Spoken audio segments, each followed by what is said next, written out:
नमस्कार, news 24 digital देख रहे हैं आप। आपके साथ मैं हूं अंशु। आज सुप्रीम कोर्ट ने ईडी के अधिकारों को चुनौती देने वाली याचिका पर अपना फैसला सुनाया। कोर्ट ने अपने फैसले में साफ कर दिया कि ईडी को जो अधिकार मिले हैं वो बरकरार रहेंगे। मतलब कि ईडी समन भी जारी करती रहेगी, गिरफ्तारी भी करेगी और पूछताछ भी करेगी। तो कोर्ट ने अपने फैसले में क्या कुछ कहा है, इस पर बात करने के लिए हमारे साथ है हमारे वरिष्ठ सहयोगी प्रभाकर मिश्रा। क्या कुछ हुआ है कोर्ट में आज?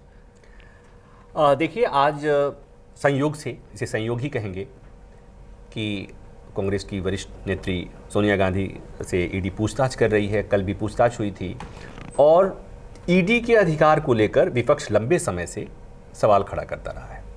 सुप्रीम कोर्ट में 200 से अधिक 242 याचिकाएं सुप्रीम कोर्ट के सामने थी। उसमें ईडी के अधिकार क्षेत्र पर सवाल खड़े किए गए थे। ईडी के पास जो शक्तियां हैं, दरअसल ईडी के पास शक्तियां असीमित शक्तियां हैं। असीमित इस लिहाज से मैं कह रहा हूँ, असीमित मतलब ब्रैकेट में असीमित इस लिहाज से कि ईडी के पास अधिकार ये है कि ईडी के अधिकारी, मान लीजिए कि मैं ईडी का अधिकारी हूं और मुझे लगता है कि अंशु के पास से मुझे पूछताछ करनी चाहिए, मैं समन भेजूंगा और आपको बुला लूंगा। मेरे को जितने सवाल पूछने होंगे वो सारे सवाल मैं पूछूंगा। आपके पास कोई विकल्प नहीं है कि सवाल का जवाब मना कर दे या, और तब तक हम पूछते रहेंगे, यानी ईडी का अधिकारी तब तक सवाल पूछते रहेंगे जब तक वो आपके जवाब से संतुष्ट नहीं हो जाते। अगर किसी सवाल का आपने जवाब नहीं दिया या ईडी का अधिकारी आपके सवाल से संतुष्ट नहीं हुआ तो आपकी गिरफ्तारी होगी। ये ईडी के अधिकार है। सामान्यतः सीआरपीसी में सामान्य केसेस के मामले में होता है क्या है कि आपके खिलाफ एफआईआर दर्ज होता है और आपको जो पुलिस बुलाती है तो आप कह सकते हैं कि हमारे खिलाफ आरोप क्या है, एफआईआर की कॉपी कहाँ। यहाँ पर एफआईआर के पैरेलल, एफआईआर की तरह से ही ईसीआईआर दर्ज होता है, इन्फोर्समेंट केस इंफॉर्मेशन रिपोर्ट। लेकिन अंतर दोनों में क्या है कि ईसीआईआर दिखाने की, बताने की, देने की कोई बाध्यता नहीं है। मतलब ईडी ने आपके खिलाफ जो केस दर्ज किया है, एफआईआर दर्ज किया है, उसमें क्या लिखा है, क्या कहा गया है, आरोप क्या है, ये आपके मांगने का अधिकार नहीं है। ये कोर्ट के सामने, सुप्रीम कोर्ट में जो याचिकाएं दायर हुई थी उसमें यह कहा गया था कि ये गलत है, सीआरपीसी के प्रावधानों के खिलाफ है, संविधान में जो व्यक्तिगत स्वतंत्रता का अधिकार है उसके खिलाफ है। कोर्ट ने ये कहा कि ईसीआईआर, ईडी ईसीआईआर दिखाने के लिए बाध्य नहीं है। मतलब वो जो पहली व्यवस्था थी उसे कोर्ट ने अपहोल्ड किया। दूसरी बात, जैसा मैंने कहा कि समन करने का अधिकार है, पूछताछ का अधिकार है, गिरफ्तारी का अधिकार है। इस पर भी कहा गया था कि इस पर भी कुछ दिशा निर्देश होने चाहिए, कुछ सेफगार्ड बनाए जाने चाहिए। सुप्रीम कोर्ट ने कहा कि इसके लिए पहले से ही एक्ट में सेफगार्ड्स हैं, तो उसमें भी सुप्रीम कोर्ट ने कोई दखल नहीं दी। एक बात और समझने की है, वो ये कि ईडी में और पुलिस में अंतर होता है। ED is not police. अब सीआरपीसी के प्रावधान समझिए, पुलिस आपसे अगर पूछताछ करती है, ये मैं पूछने वाला था आपसे कि पुलिस और ईडी के पूछताछ इतनी। हाँ, पुलिस जब आपसे पूछताछ करती है, आपको जो पुलिस बुलाती है, पूछताछ करती है, तो ये व्यवस्था बनाई गई है कि सब लोगों को पता है कि पुलिस कई बार आपको डरा कर, धमका कर किसी तरह से भी गुनाह कबूल करा सकती है। इस बात से पहले से हमारे कानून बनाने वाले सजग थे। तो ये व्यवस्था की गई कि पुलिस के सामने आरोपी ने जो बयान दिया है वो कोर्ट में सबूत के तौर पर पेश नहीं किया जा सकता। इसीलिए कोर्ट के सामने, मजिस्ट्रेट के सामने गवाही होती है, कलमबद्ध बयान दर्ज होता है। इसलिए कि कोर्ट्स को पुलिस पर भरोसा नहीं था, इसलिए व्यवस्था की गई। यहां पर ईडी अधिकारी के सामने जो आपने बयान दिया है वो कोर्ट में एडमिसिबल है सबूत के तौर पर। इसको भी चुनौती दी गई थी।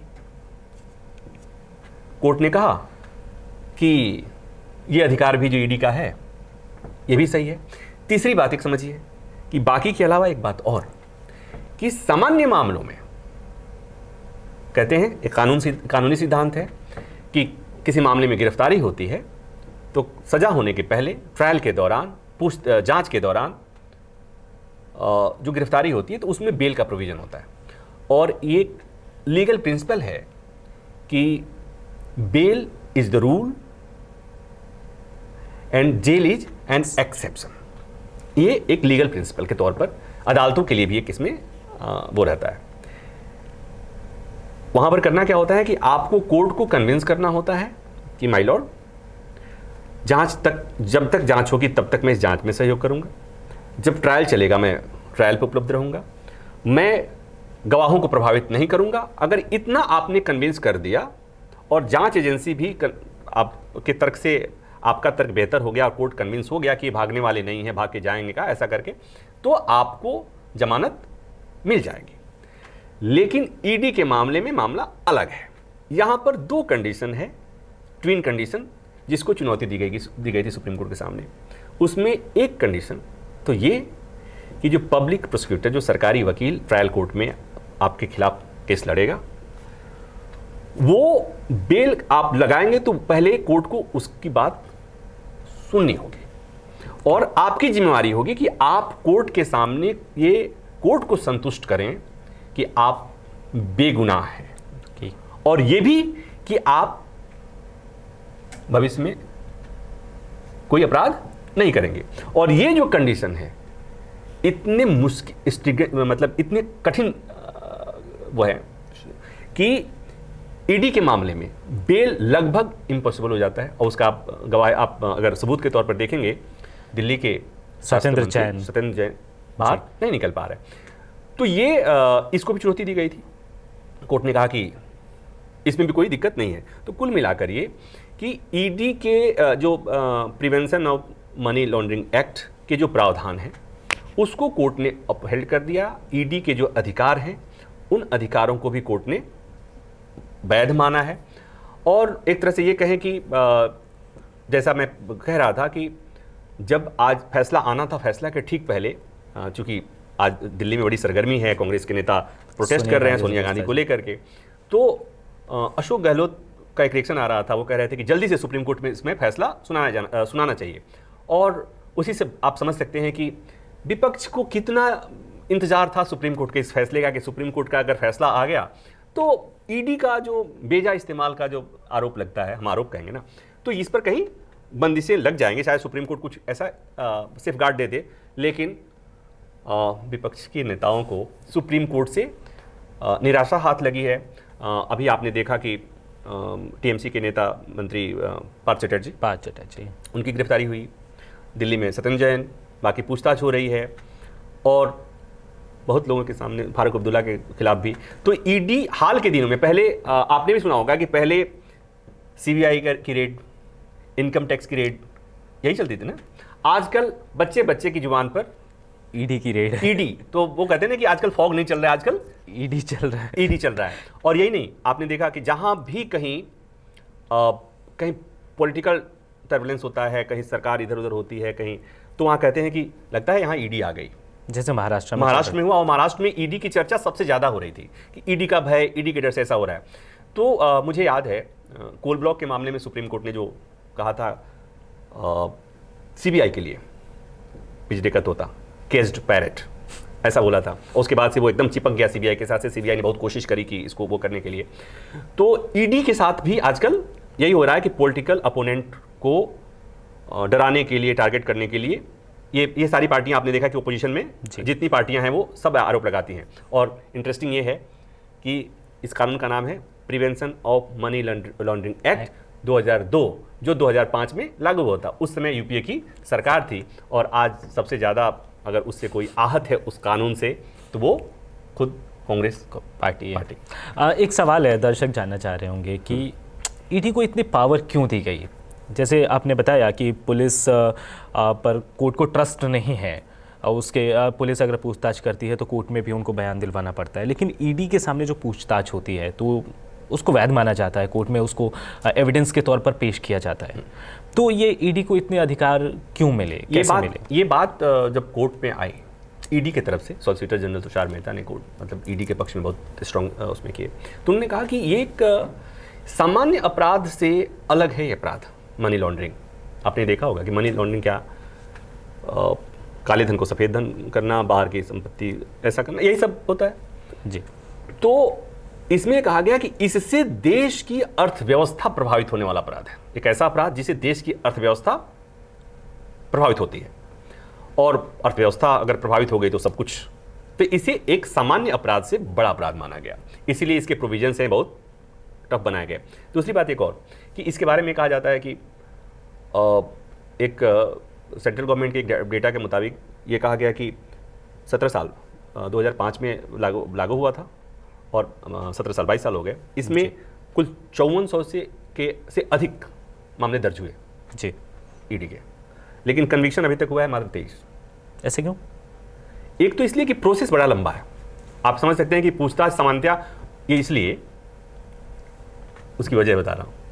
ये कहते हैं ना कि पुलिस अपराध को बुलवा लेती है, इस पुलिस का तरीका होता है। ईडी और सीबीआई पुलिस अपराध साबित करना पड़ता है, उन्हें जांच करना पड़ता है जी। तो ये चूंकि एक प्रोसेस इतना लंबा होता है। दूसरी बात ये कि आपको मनी ट्रेल साबित करना होता है। बाकी क्रिमिनल में क्या होता है, आपको जैसे मान लीजिए कि मर्डर का केस है, उसमें मोटिव आपने वो कर दिया, मर्डर का जो इक्विपमेंट है, हथियार बरामद कर लिया, केस सॉल्व। और सामान्यतः पुलिस जो तर्क बनाती है उसको साबित भी कर लेती है, ये अलग का मसला हो गया। तो ये जो मसला है, तो कोर्ट में इस बात को ये बात कहा गया ईडी की तरफ से, सरकार की तरफ से, कि दरअसल ये एक अलग तरह का अपराध है, इससे देश की अर्थव्यवस्था प्रभावित होती है।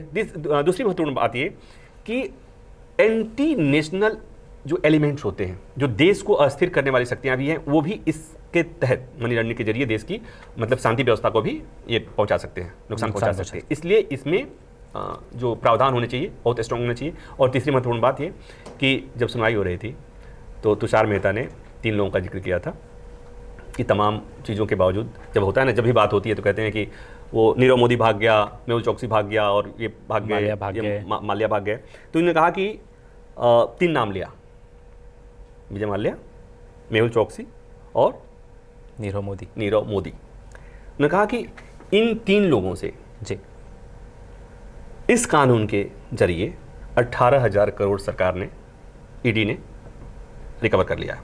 तो ये इस कानून की जरूरत बताते हुए बताया गया। और सरकार ने जो बातें कही, ईडी ने जो बातें कह दी, उसको कोर्ट ने स्वीकार कर लिया है, मान लिया है। और कोर्ट ने कहा कि उसमें ही जो बातें हो रही थी, इसका बेजा इस्तेमाल हो रहा है, गिरफ्तारी पर्सनल लिबर्टी पर वो है, उन्होंने कहा कि उसी में कानून के भीतर ही सेफ गार्ड है, इसलिए उसमें कोई वो करने की जरूरत नहीं है। तो ये आज सुप्रीम कोर्ट ने, एक तरह से कहें कि सुप्रीम कोर्ट ने ईडी के समन करने के, गिरफ्तारी के अधिकार को पर अपनी मुहर लगा दी। और मतलब ये कि ईडी की पार्टी यूं ही चलती रहेगी। एक आखिरी सवाल कि विपक्ष, जैसे आपने बताया, अशोक गहलोत बोल रहे थे कि कोर्ट जल्दी सुनवाई करे, फैसला दे इस पर, विपक्ष को बड़ा झटका लगा है। वो इसलिए कि देखिए, केंद्रीय एजेंसियों को लेकर हमेशा से सवाल उठता रहा है, वो चाहे इनकम टैक्स हो, सीबीआई की सबसे ज़्यादा चर्चा होती है। तो ये अगर ये चीज़ें मतलब इसको अपोजिशन मतलब सरकार के इंस्ट्रूमेंट के तौर पर ये आरोप लगते रहे और समय समय पर अदालतें ने भी उसे हाईलाइट किया कि ये पिंजरे का तोता, ये सरकार की भाषा।